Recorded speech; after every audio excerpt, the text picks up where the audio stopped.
What's up mga homies? Subaru Legacy. And so bibihira lang tayong gumawa ng mga ganitong kotse. Pakinggan natin ano magiging tunog nito.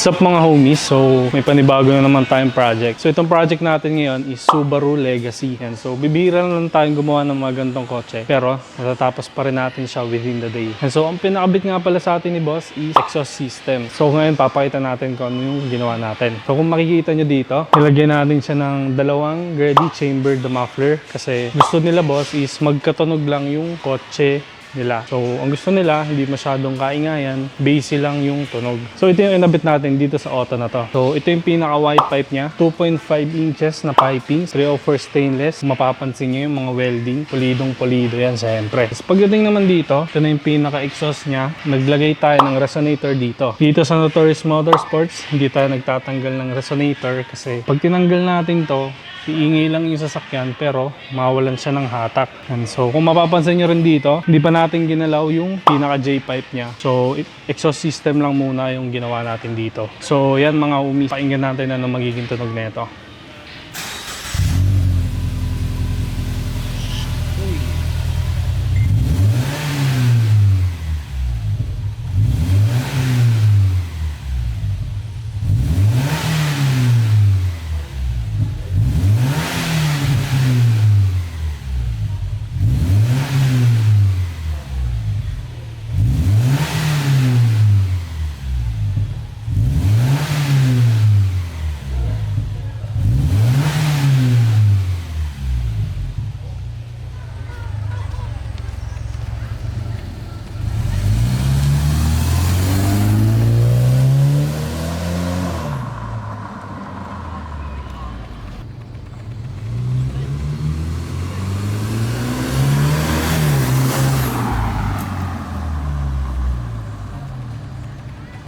Kasama natin ngayon si Sir, ano name niyo pala?